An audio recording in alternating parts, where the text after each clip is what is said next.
Well, good evening, and you're very welcome to the Waterbreak here on Kerry GAA social media channels, coming with you every Thursday evening for the next 10 weeks at 8 p.m, and hopefully you can catch us up as well. The show comes this evening in association with discoverkerry.com, and they're asking people to staycation in Kerry this year. Probably not this evening with the rain coming down, but it's a beautiful county every other evening. So why not stay with us for the next hour, and we will bring you up to date on the fortunes of our footballers, our hurlers, our ladies footballers, our Camogie players, and it's a very, very busy Saturday for each and every one of them. Later, we'll chat with John Linehan, formerly of Fitzgerald Stadium Fold, and then we also have a little chat with Padraig Boyle and Shane Conway, who are the Lee Strand brand ambassadors for the Under-11 hurling leagues. But first, it's ladies football.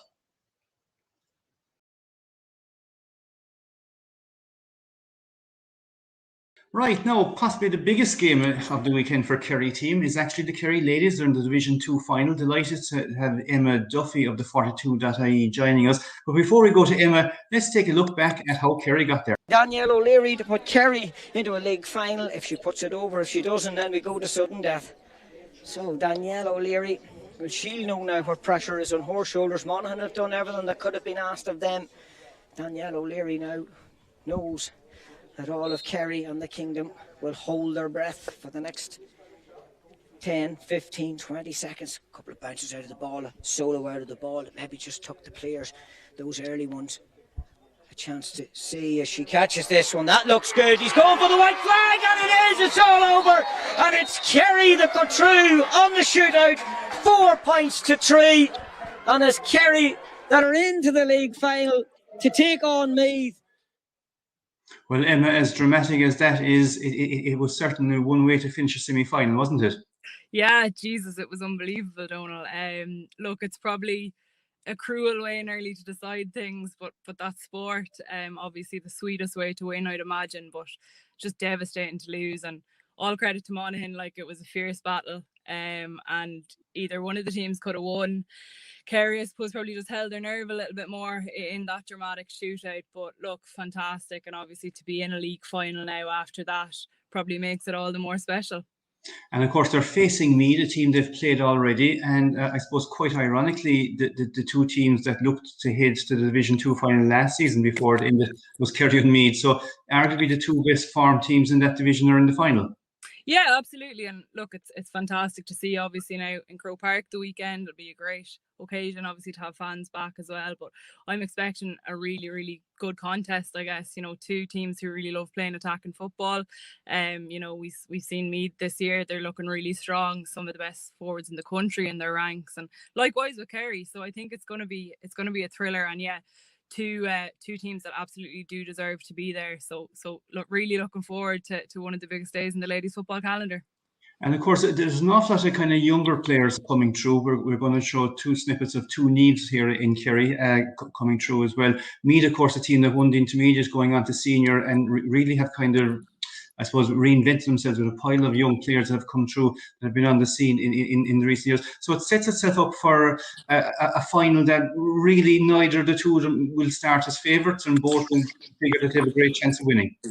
Yeah, I think so. I think they'll both back themselves. They'll both be confident in their own ability, and you know, they won't think too much into the other team. Obviously, you have to have your homework done, but I think, you know, they'll focus on themselves and they'll be confident in both of their runs so far. I think Meath, look, there's a few players there that Kerry will definitely have to keep an eye on. Even just watching them play against Cavan in the semi-final, Emma Duggan is a fantastic talent. You know, just give her the ball, she'll pop it over the bar.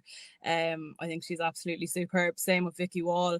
But then look, Kerry have some fantastic forwards of their own. I don't think I need to, you know, preach about too many of them. You guys know who to be looking out for. But it should be a fantastic game, and I'm looking forward to hopefully an attacking game and free-flowing football. And how important is the Croke Park, the venue? I suppose it's probably traditionally the All-Ireland senior football. The league getting in there is great, and I suppose coming back after COVID, getting in there so quickly and with crowds, I mean, that's a huge plus for ladies football particularly. Yeah, I think so. It's fantastic. And I suppose even just for the players, the occasion around it, to have their family there. You know, I was even just watching a few videos of Kerry players speaking about it this morning, and you know, it's a massive occasion, and obviously fans being away for a year and a half there, to come back to the biggest stage in Gaelic games, it's fantastic. But I think it's important that both teams don't let the occasion get to them. Meath might have the upper hand a little bit in that sense, because, you know, they're after being in the last 3 All-Ireland intermediate finals. Obviously experiencing 2 defeats, but then getting over the line last time around. But look, that won't matter to Kerry. But I do think it's important that they don't let the occasion get to them, because, you know, obviously the hype and furore around it a little bit, it does add to it. But I think they'll be just focused on the goal ahead, and, you know, that is being crowned Division 2 champions and obviously promotion. Yeah, I think the video you're on about there is Niamh Carmody. We Yes. might actually, absolutely, Niamh from the Finuge Sense. We might just play that clip there now. I think we have it coming up anyway. Quite a young panel, despite the fact of having maybe 4 or 5 from the 2013 win, but the majority of people really, this is your first time in Croke Park, I would imagine. Yeah, I think for a majority of the panel it'll be our first time in Croke Park, so I think everyone, there's a great buzz about maybe heading to Croke Park, but we won't let it get to us too much. But yeah, I think for a majority of the panel it'll be our first trip to Croke Park, hopefully the first of many. First of many, absolutely. Meath, you've played already this season. How important is it to have had a good look at them up close already, playing them again the second day out? I suppose it was good to get the win over them first time, but we won't think too much. That's in the past now, so we have to look forward to the next 60 minutes in Croke Park against them. I'm sure they'll be all guns blazing to try and get the win as well. I mean, we're both searching for promotion to Division 1, which is the main thing at the end of the day. And I suppose that there's an awful lot of clubs that bring the Kerry LGFA brand together. You're representing Finuge St. Helens, last year's intermediate champions. How important is it for a club like that to have a couple of representatives actually on the team? Yeah, sure, it's huge for any, I suppose, rural Irish ladies football team to have two people on the Kerry ladies representing the next day in the final. So hopefully that'll bring on the younger players, the under 12s, the under 14s, just to show them like that they can get to Croke Park too if they put in the effort as well. So I suppose we'll finish with, I suppose it's going to be a big day obviously for family and everything, but also supporters are allowed in, which is quite unique for the season that's in it. Yeah, it is, and sure, look, it's great to our families to be able to get in to see the game. I mean, they've been with us since we were 5 and 6 and all the games along the way up, so it's massive for sure. It's a huge achievement for any family to have a member playing in Croke Park, so that's huge. Yeah, well, it's great. Carmody, continue smiling. We'll keep watching on Saturday, and the very best of luck to you and all your teammates. Perfect, thanks a million. And of course that's Niamh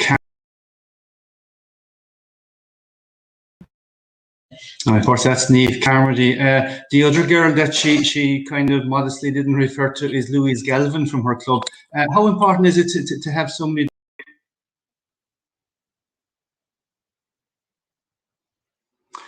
And of course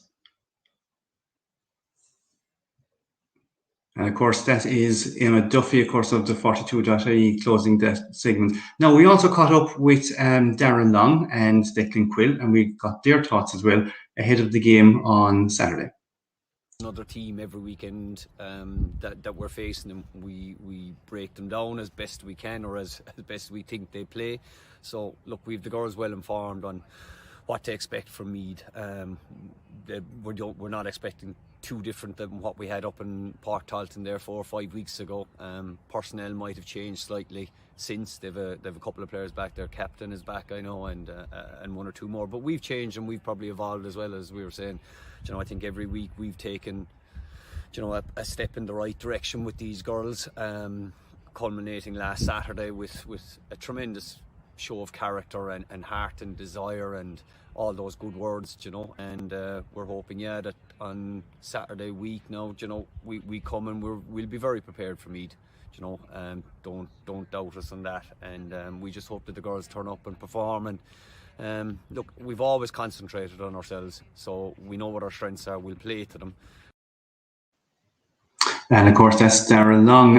He's joint manager, of course, of the Kerry ladies. The other joint manager, of course, is Declan Quill, and we also got Declan Quill's views.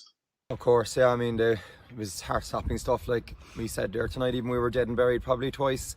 The bravery the girls showed, the courage to go out and win ball.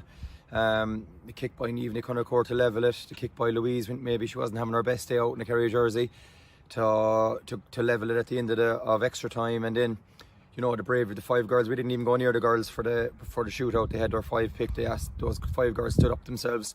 No pressure on them from the other panel. members of the panel, and they just kicked beautifully, you know. And look, a game like that's going to bring you on. It's going to get you ready for a final. It was fierce physicality in it. There was fierce, fierce belting. And I suppose for a ladies' game, there was, tested our fitness levels to the max. It tested our resolve. It tested our, just our mental capabilities. And we passed all the tests really. But there's one huge hurdle waiting for us on Saturday week, and we're really, really looking forward to that. And of course, the point that Declan was referring to was Niamh whose point actually brought the game to extra time. And we caught up with Niamh as well, and we spoke to her. Well, I knew it was important for us to get a score, but I wasn't 100% sure that it would be the last kick of the game. So when I saw the opportunity, I said I might as well take a stab at it now and see if it'll go over. Because I think we'd missed a few, we might have gone for a goal or something before that. So I knew the point was important to us, and it was very crowded. So I just kind of threw a leg at it and watched it slowly drop. And it obviously went well over, yeah. and you had to do it all again actually in the shootout. You took a kick in the shootout? I did. I was fourth to take, I think, but the three before me had missed. So I think that eased the pressure a bit on me, because I said if I miss, it's the same thing, we'll just start from scratch with the next girl. But if I got the chance to score, we're ahead, it's a great chance to get a lead. So I don't think I was too nervous going into the kick. It was more when I was coming back to join the girls, I was shaking. And of course you won it 4-3. Yeah. What was the emotion in the squad when Daniel Lair's one went right through the bar? There was just an unreal excitement, because we've been working so hard since training on our own for a good 10-11 weeks before we could come back into group training, and just the excitement of 2 weeks time, and it was such an unreal, amazing feeling.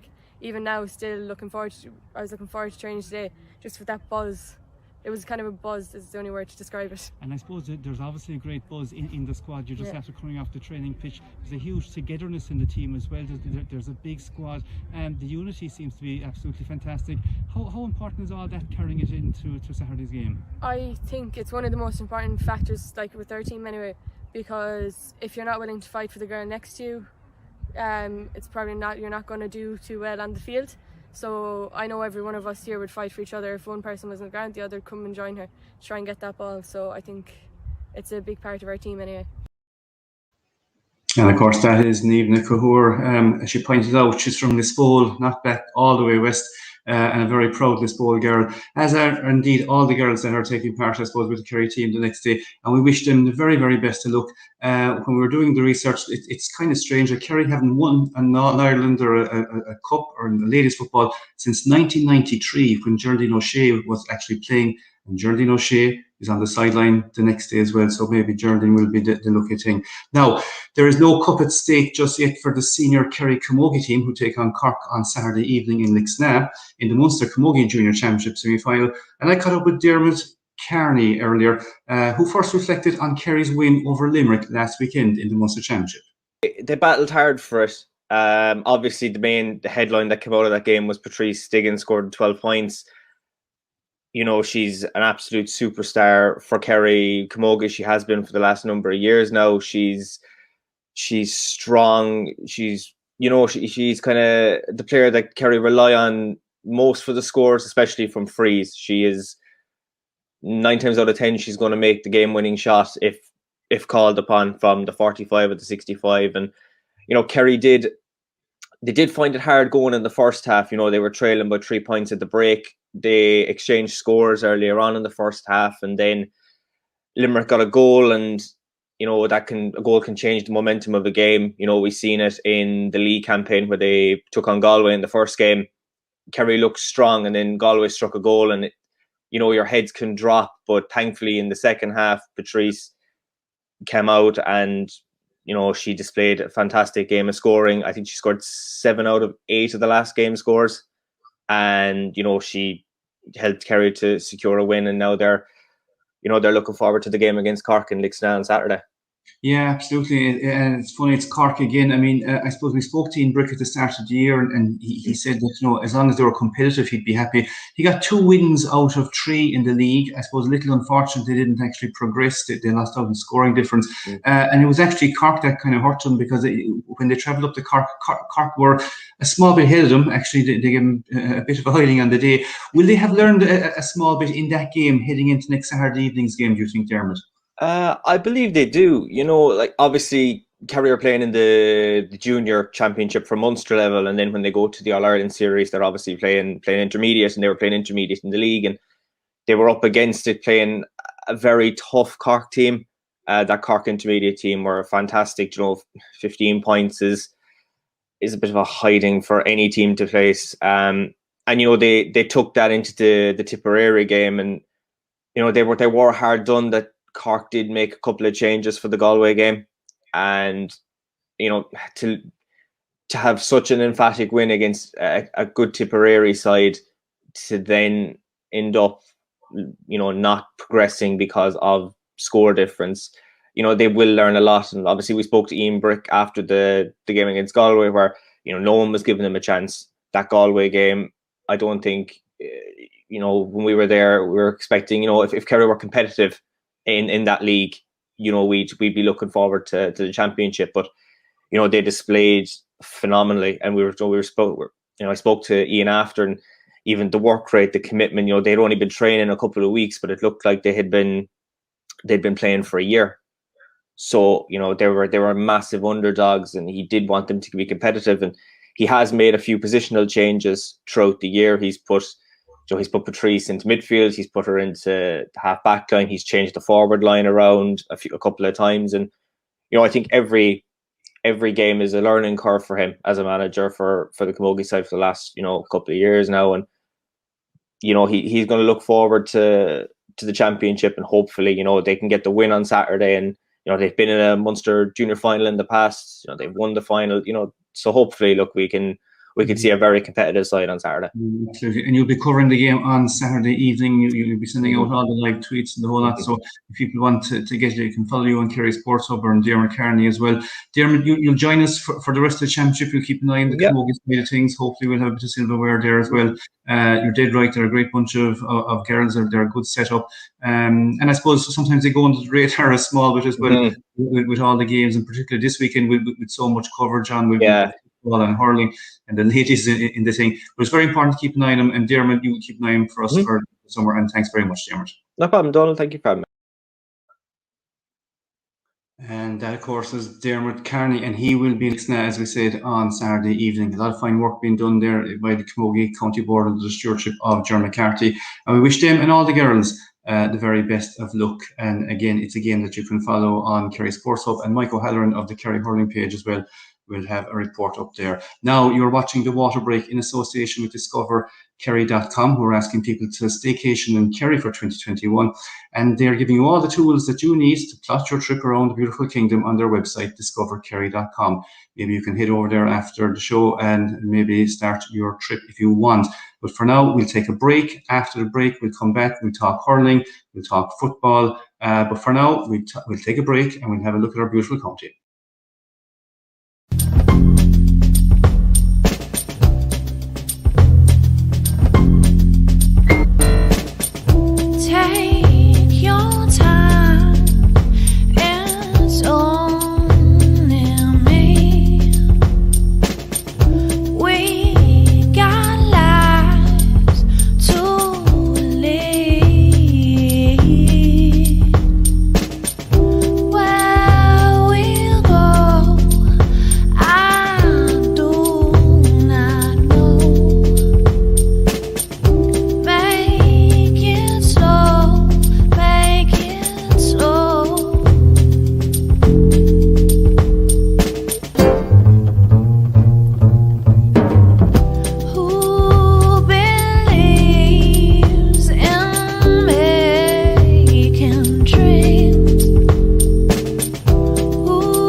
Trnona de Lún Seacacha Seol TLG Curie a taring speisialta when a house in Killarney ag an Ahado Heights I Galarna.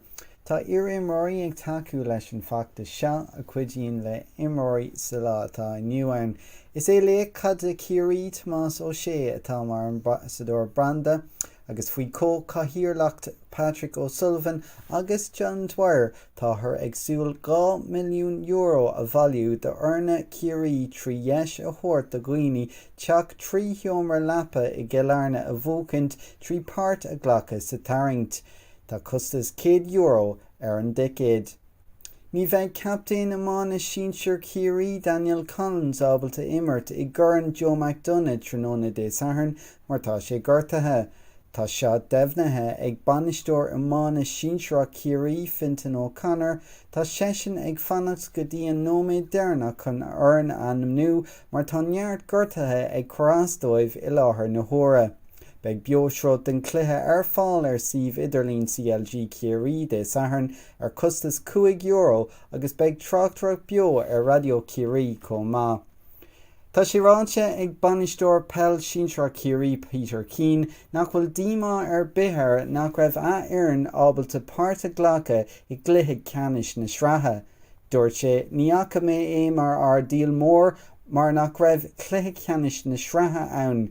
Ní bhein róchráte ar na cluichí ceannis don sreath náisiúnta ar aonos, ní raibh ama ann mar sin cad a dhéanann tú. Tuairiscigh Keane bille folána omláin don cluiche ceathrú ceannis na mún i gcoinne an Clare, cluiche a bhés beo ar Sky Sports agus ar Radio Kerry. Dúirt captaín ar an Sínsreacht amán Kerry Aisling Desmond go bhfuil éireann ré don cluiche ceannis i Barc an Crocaigh dé Sathern, cluiche ceannis na sreatha náisiúnta pelle na man Lidl Rhine dó ar nói atá i gceist. Kerry ag tuairt aig ar an bhí agus iad ag tnú leis an teideal a bhócant a bhuaigh siad go dearnach i 2013. Mar bhua do Kerry beag ardú céime sin acu do Rhine hain an bhliain seo thugann.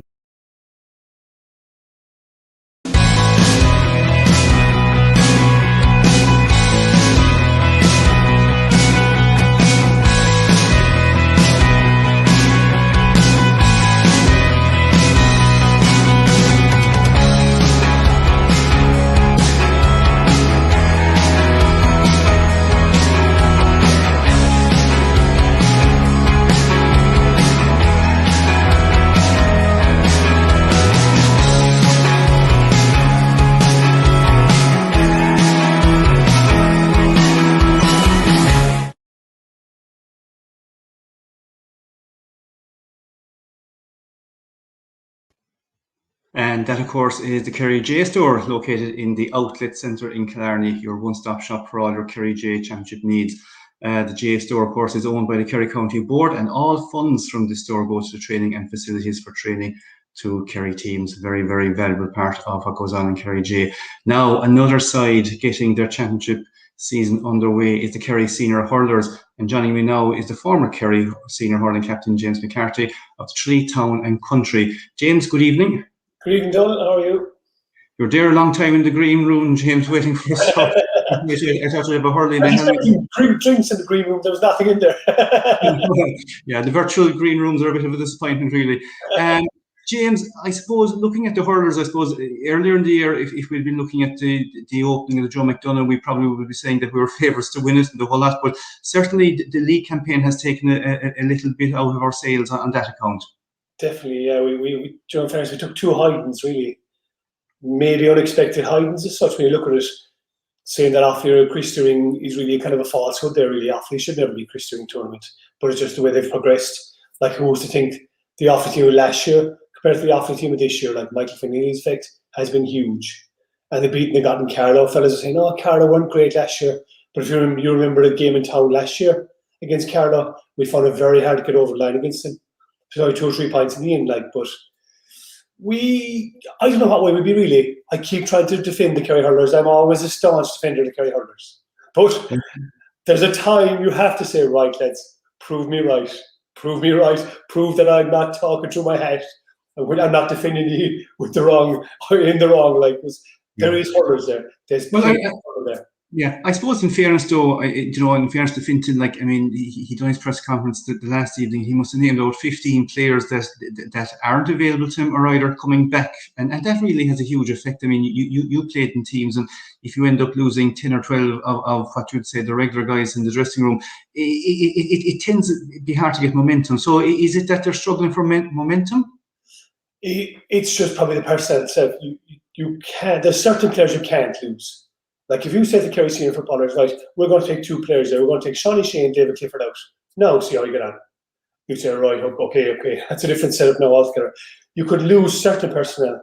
You can't lose the big guys. The real important guys to the team. Like, and maybe some of the guys they have that are injured, they really are the backbone of the team. I know there's still a strong panel there. Look at Fintan's panel. In fairness to lads, they have everyone in Kerry that should be there. Like maybe when I was playing at times, we struggled to get all the best players in Kerry available to us. We went a few years maybe where we didn't have the best 15 hurlers in Kerry available on the pitch playing for Kerry hurlers. But I think at the moment they probably have. They are very close to it. Without the injuries, of course, obviously. The injuries kind of knock some guys off that list, but they're very close to what they need. Mm-hmm. And of course, Down coming down to Tralee, pardon the pun. The first game they played this year in the league, I suppose, maybe Kerry thought it was going to be an easy game, I suppose, the long layoff and COVID. But the one thing is, as the game went on, Kerry's fitness really told, and I suppose they scored 4 goals there in the second half. But at one stage, Down were ahead 11 points to 6 in that game. How much spirit will Down bring with them this time when they come to Tralee, knowing that maybe Kerry are coming off the back of a beating against Carlow, where Down, I think, ran out the gate in their last game against Meath? Yeah, you kind of wonder with Down like this. There's always been a hard game between Down and Kerry. Always, it's historic, I think, but I don't think they're as strong as they make out. They made out the first 15, 20 minutes in Tralee. Like, I know Kerry, what probably happened was when Kerry got a goal or two, Down's heads totally dropped. So that should be the approach on Saturday again. Get in there early, knock them out of their stride, get ahead. I don't think they'll be able to come back. No, that's not knocking Down in any way, but I think they're coming up from Christy Ring. Kerry had a good Joe McDonagh campaign last year and hopefully a better Joe McDonagh campaign this year, but it's like a sliding doors effect, really. If you look at Antrim and Kerry last year, like you know yourself, Donald, you had a lot of matches. Antrim played and Kerry played in the league final and in the Joe McDonagh final.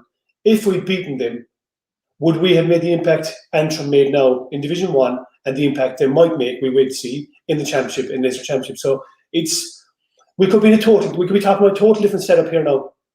If just things, a couple of points here, either way last year, it was very close last year. Maybe the league final, they were a bit ahead of us in the league final. Joe McDonagh was a bit closer, but we just didn't play well on the day. And of course, talking about impact, I suppose players make a huge impact. And I suppose the one thing about Joe McDonagh is that you need a scoring forward. Kerry have a scoring forward in Shane Conway. We have a couple of slots here from the game they played against Wicklow. This is a point by Micheál Lean, I'd say, coming in. But the one thing about it is that for Kerry to play well the next day, they'll really need to be scoring, don't they?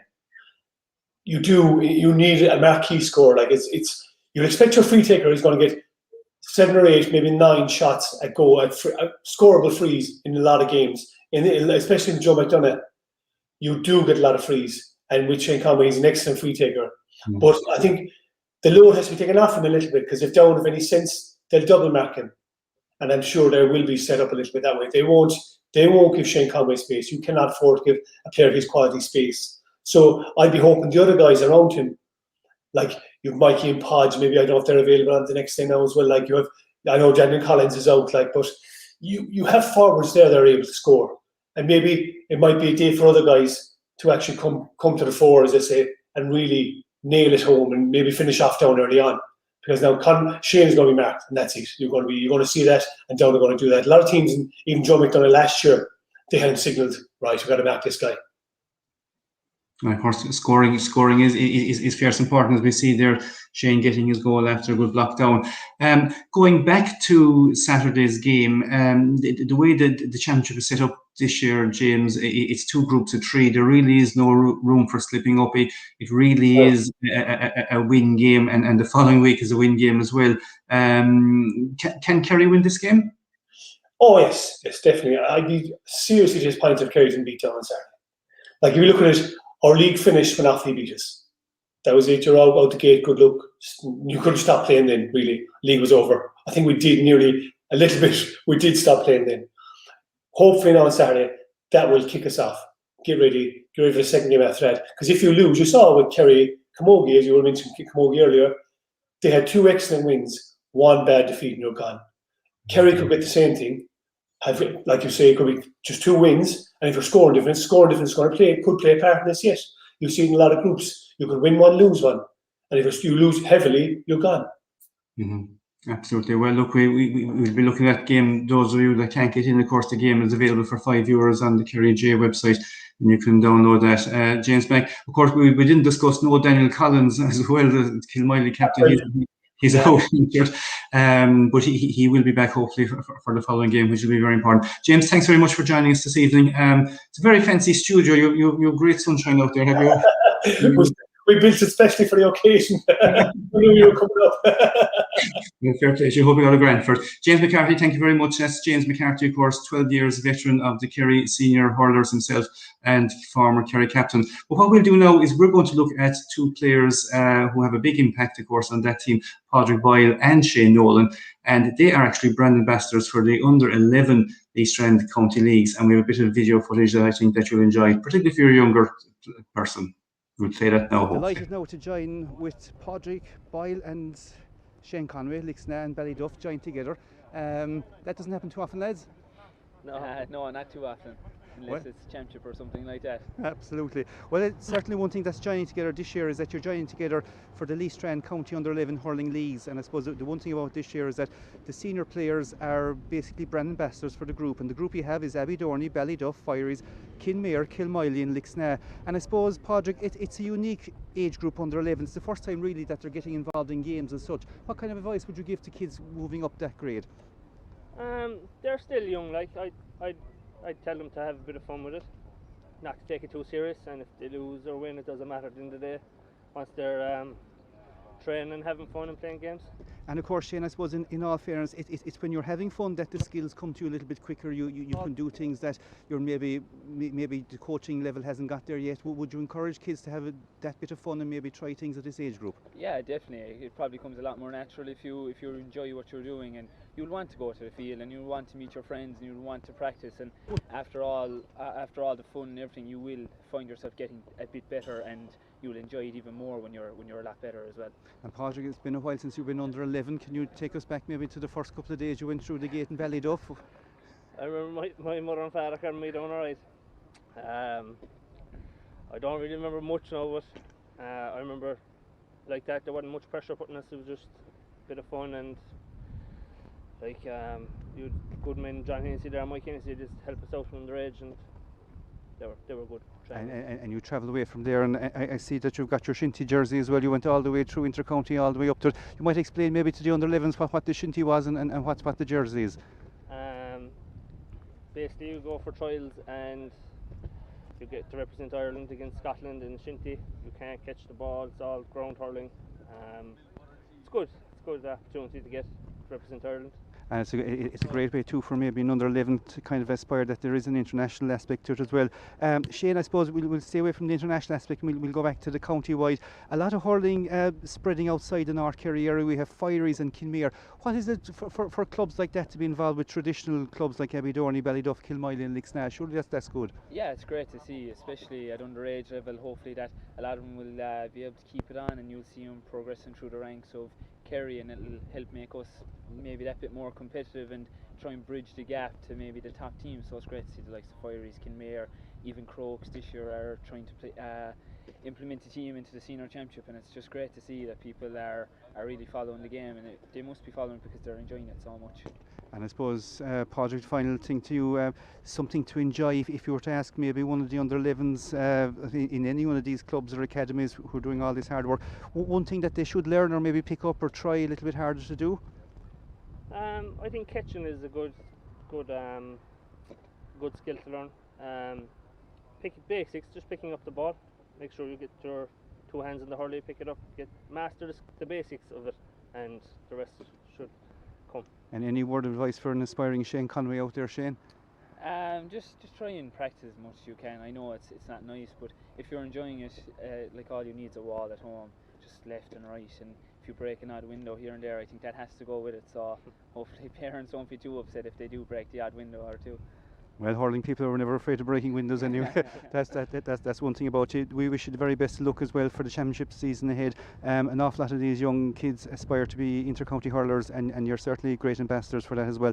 And that's the Lee Strand County Under-11 hurling leagues, and the group that you're representing is Abbeydorney, Ballyduff, Fireys, Kidmare, Kilmiley and Lixna, and maybe sometime during the year you might stick a head in over the ditch maybe as well, and maybe wish a few of them.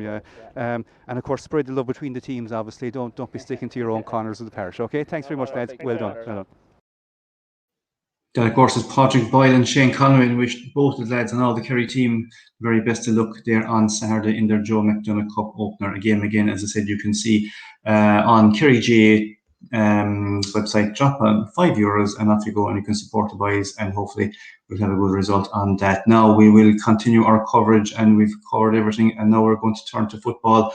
The Kerry senior footballers, they begin their campaign against Clare next Saturday evening, which is just around the corner really. But before we talk about that, we'll have TJ Galvin joining us in about 5 or 6 minutes. But there's one man who had a very strong role in Fitzgerald Stadium for an awful long time, and that of course was John Linehan, the head steward there, who recently retired. And I caught up with John there during the last game against Tyrone, and he gave us his thoughts about what it was like to be retired. I suppose it's bittersweet. You're back in Fitzgerald Stadium, but you have officially retired. Yes, Donald, I have officially retired, but like everyone that's steeped in the GAA, it is very hard to walk away from it. So look, I'm back here today, more or less giving a bit of a backup to the new event controller who's in the waiting, and that is Teresa O'Mahony. She's the person that replaced me on the community employment scheme, and she has a background in football, and she's anxious to take up this role, so we'll give her every bit of support we can. And you're taking up the role of what you took up way back for your very first day. You're a general steward. A general steward. Where did it all begin for you, John? My longest memory is for Munster finals back in the early 70s, and before that the local clubs were invited to send in stewards, and Donny Sheehan, the great chemist down there in Killarney, I think he contacted my mother, and through the club, and I came in on a Munster hurling final between Limerick and Tipperary, and I was actually positioned over there on the dividing aisle, as we call it now, between. You were keeping the fans apart. Keeping the fans apart. And I heard it was a very bad day to keep the fans apart. I think it was a fairly wet day, was it? It was a horrible rain and a bit of sheer wind as well, believe it or not, with it. So, but look, it was the excitement of it. It was to be in there on my first day. Like, I don't even remember the result of the game, but I remember the whole razzmatazz that was going with it. But I suppose as you kind of grew up, you moved up along the ladder as well, and I suppose you got to the top eventually. But there was another big Kilcoman man there ahead of you. That's right, Billy Doolan, and well, I'd have to mention, I suppose, when I came in myself first, I suppose there was a different chairman and different backup team in the stadium all along. There was Michael O'Connor, who I barely got to know, to be quite honest with you.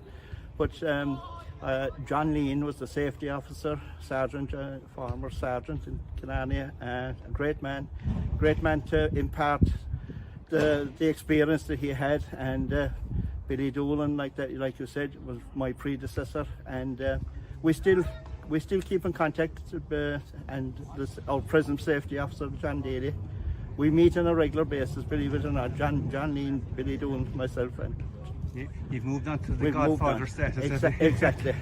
The one thing that's hugely evident today is the amount of work that goes into getting Fitzgerald Stadium ready. The field, it looks absolutely spectacular. Tyrone are warming up there behind us for this league game. Maybe give the listeners a bit of an aspect on how much work actually goes in. Well, the work for the pitch actually starts in the month of February, believe it or not, Dawn, because look, it's not like a farmer's field, like the fellow says, where you can just do it.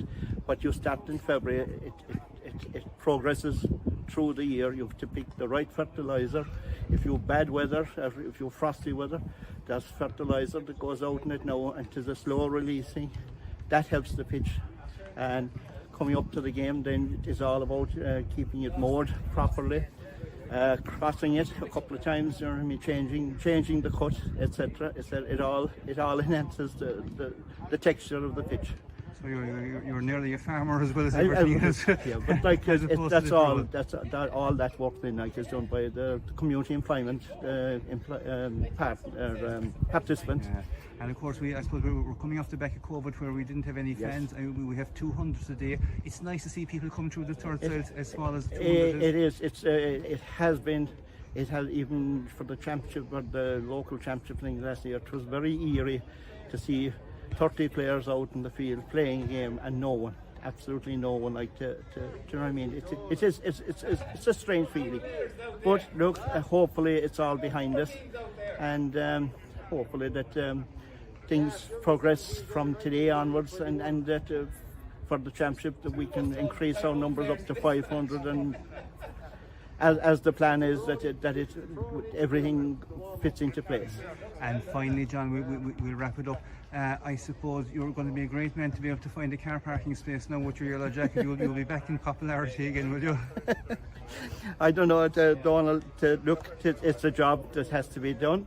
It's just one of the many jobs that fills in for a big game, because like for Munster finals over the years and that, like, you're talking about hiring out pitches and things like that for parking and things like that. So parking is a big problem, but we try to the best of our ability to get every fella into the grounds happy, and get them as near as possible to the ground. Absolutely. Well, if you can get everybody into the ground happy and get them all leaving happy, you will have done a very good job. Yes. John, thanks for all what you've done for Kerry GAA. I suppose a lot of it may be quite silently in the background, but you know, people always have said, John Linehan, he's the smiley guy below in Fitzgerald Stadium, and nothing is a problem, and I'm sure plenty of people will miss you, but as you said, you'll be in the background. Just as I sign off on this, Donald, can I just say a big thank you, and I mean it from everyone, between cards and text messages and things that I have gotten from Kerry supporters all over the county and abroad, like because there's Cork and do you know what I mean? People that I've gotten to know over the years, and it's a big family when you take into account Munster hurling championships and Thurles and Limerick and Cork. You know what I mean? So like there's a lot of people out there that got to know me and I got to know them, and I just want to thank everyone that sent on good wishes. Yeah, well done, John. Fair play to you. Thank you very much, and we look forward to seeing you throughout the year, maybe. Lovely.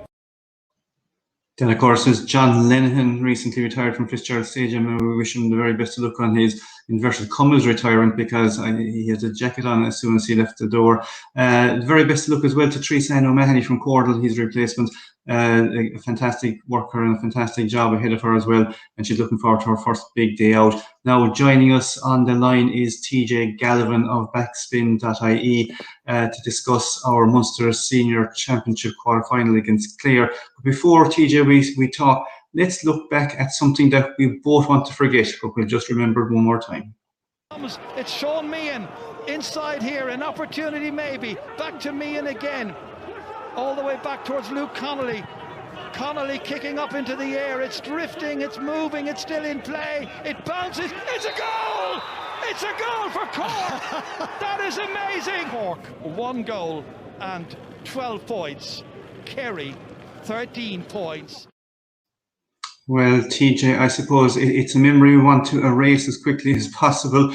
And I suppose in all fairness, it's the next game up, Clare on Saturday. Have Kerry done enough in the league, TJ, and their performances suggest that they're maybe on cue, and we won't be looking at another ambush like we had in Páirc Uí Chaoimh last year? Yeah, for sure. I mean, like every year that we say that you have to put a big caveat on the league performances, and even more so this year, given the fact that there was only 3 regular games in the league. But like you could not be impressed with Kerry's performances, especially against Galway and against Tyrone. I mean, they blew both of them away, and the performances were awesome. Against Roscommon, they had to dig in, especially after Morley was harshly sent off in the second half, and pushed home very strongly. And against Dublin, I suppose in the first half things were looking bad. It was conceded 3-6 in the first half, I think. and it looked like Kerry's defensive issues were to the fore again. But in the second half, really closed down the pressure on the middle third. Dublin, I think, only scored 1-3 in the second half, and Kerry for 7 points could have easily won the game. It was a very impressive performance, and like you have to say, they're motoring very well, and they're coming into this game in fine form. And of course, I suppose the one thing about it, it's amazing how fast the year goes. Tipperary, of course, were the champions and looked like the form side. They're back in Division 4. But Clare have been silently, over the past number of years, building themselves up. I mean, they had a very credible Division 2. They almost got into Division 1. They done fairly well against Mayo. They certainly are a threat to Kerry. And even down the years where maybe they wouldn't have been as strong, they've always been kind of an awkward team for Kerry to play in any round of Munster Championship. They have for sure, especially in Cusack Park and Ennis. I think Kerry won by 4 points and 6 points. I think in Colm Collins' time down in Ennis. In Killarney, it's a different story. Kerry won by 22 points and 12 points, I think, in the 2 games in Colm Collins' era. And like Kerry haven't been beaten in Killarney since 1995 in the championship. It's a huge advantage. But like you say, Clare were very impressive in Division 2, even after the retirement of Joe Brennan. Or Gary Brennan, excuse me. They've a set of really good, especially forwards, like David Tubridy, Cleary, Conor in midfield. Darren O'Neill against Mayo was put in full forward. About 6'6", is a huge man. He scored a goal up another. If he's put into full forward again now on Saturday, it'd be very interesting to see who Kerry put on him. I suspect it might be Jason Foley. He did a good job on Cathal McShane in the All-Ireland semi-final in 2019. But Clare are a threat. If this game was in Ennis, they have far better chance. But I still think Kerry should have too much in Killarney. Yeah, we'll show some of Kerry's, I suppose, scoring threat, I suppose, against Tyrone. I mean, it's not every day that the Tyrone side come to Killarney and all of a sudden Kerry have 5 goals got by half time. Is it going to be difficult for Peter Keane and Kerry to kind of keep a lid on expectations, because already people are talking about a 2-horse race and it's going to be Kerry and Dublin. How hard is it to keep that lid on, especially with Kerry people? You know, so we get a bit carried away when we have a good win and we take it off when we lose a game. So how are we going to keep that under the lid? All I think Peter Keane has to do is remind everybody of last November. Kerry were coming in as league champions for that game against Cork, and everyone was talking about the Kerry versus Dublin final that was sure to be coming in December, and that last minute goal from Mark Keane put pay to all of that. So I think Peter Keane needs to do nothing else but remind the players of that performance and the result, and that should keep everybody's feet firmly on the ground, I think. Yeah, absolutely. If Kerry are to win, which I mean, the bookies won't even take money off you to say that they will win, what are the things that Peter Keane will be looking for other than the result? Who are the performances that he'll be looking at? What will he be micromanaging? Because he did say it's going to be a kill or be killed competition. There really is no room for error. But where will he be looking to up the game, or what will he be looking to that supporters possibly won't be looking at? Yeah, I think he'll really want to keep a clean sheet. I think reducing the amount of goals that Kerry concede is a vital part if we're to advance beyond the Munster Championship. I mean, I think we only conceded a couple of goals in the league. If you take out that Dublin first half, we'll have kept them awake for a few days after that, I imagine. What else? I suppose he'd be looking for like Paddy Clifford to keep his league form going. Like there were calls for him to be included for a long time now, and he's up in the league. But the championship is another step up again, so you'll have to keep that trajectory going. And his link up with the brother David was a key part in our league campaign. So I think he'll be looking for that in the championship. Absolutely. Now, we did, of course, get the Clare view. Obviously, you can't go into a game and not know who they're playing. So earlier in the week, I caught up with Hill Sport in the Clare Echo. We might just leave that alone for a second. Have we maybe a Paul Murphy clip there in the background? I think we have a couple of Paul Murphy clips we might play. You've never watched The Wire, TJ, have you? I have, yeah. It's my favourite shows, actually. Right. Well, Paul Murphy referred to one there during the week. Hopefully, we'll have that link coming very shortly. Of course, your backspin.ie, you might explain to viewers of Kerry what that is at the moment. Yeah, basically just a sports website that I set up this year. It's something I've always wanted to do, is get sports journalism, and my daughter was born in November of last year, so it was time to get moving on if it was ever going to happen. So yeah, it's been going well since we set it up. Now there's a lot to look forward to this summer. Obviously, with the Euros is in full swing at the moment. GAA Championships are starting this weekend. You've got the Olympics coming in August, and you've got your summer staples like Wimbledon and the Tour de France still to come. So lots to look forward to this summer. Looking forward to it. Yeah, and of course you can be got on Twitter and Facebook and all right, backspin.ie. We have that Paul Murphy clip there. We'll just play that and we'll get Paul's views there now.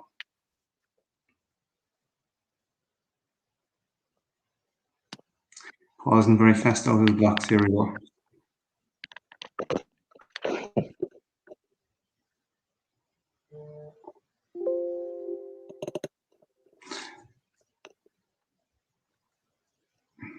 At least he's got a lovely kitchen anyway, hasn't he?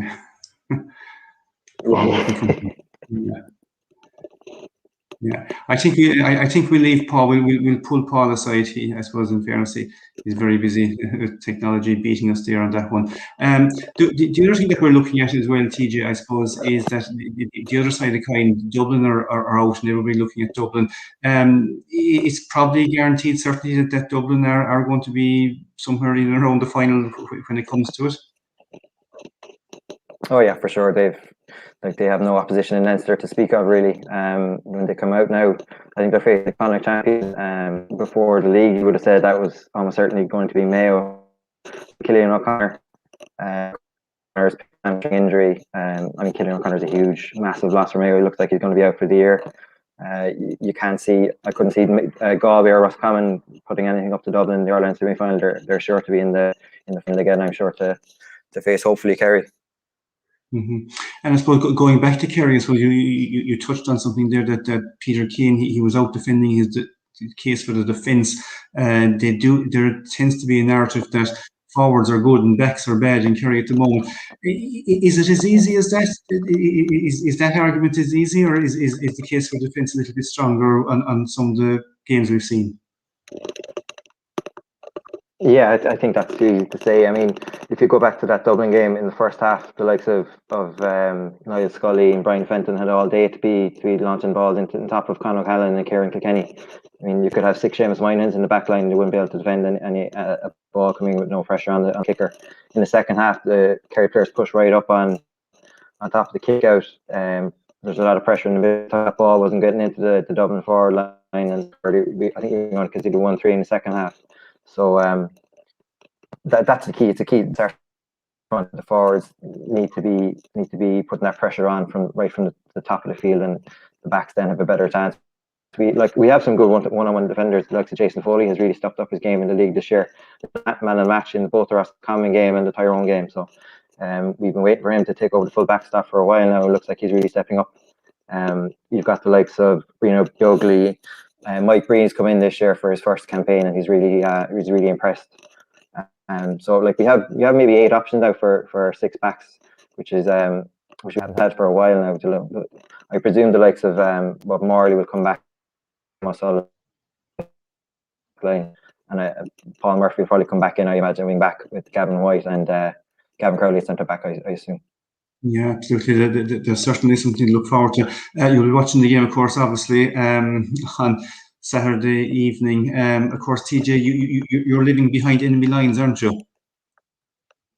I am. I'm living in Cork for the last 10 years, yeah. So that goal, I got some bad memories. I got some vicious WhatsApps from the Cork boys just straight after the game, but I got my own back in Tipperary, so it was all right in the final. Yeah, absolutely. They didn't go too far after. But I suppose, as Peter Kane says, it's one game at a time, and hopefully, TJ, you will follow them with us throughout the summer, one game at a time as well. Great to have you on there this evening, TJ. Backspin.ie, ladies and gentlemen, is the website. Get on it, give it a look. It's a little bit more than the GAA as well. He's got all the sports, as he said, very busy at the moment. And if you're a fan of quizzes, there are certainly an awful lot of quizzes on it. And you can test your knowledge there. So that's TJ Galvin, living behind Cork, but proud North Kerry man. And I suppose any North Kerry man knows when you talk about defence, he certainly knows about the backs. Thank you, TJ. And we leave TJ go. And I suppose that brings our show pretty much to an end. It's amazing how fast 54 minutes go. I want to thank all the production team that helped put it together. We'll be together with you for the next 9 Thursday nights as well, which is it's great, and we'll follow each of the teams through. But finally, we'll end on a sad note this evening.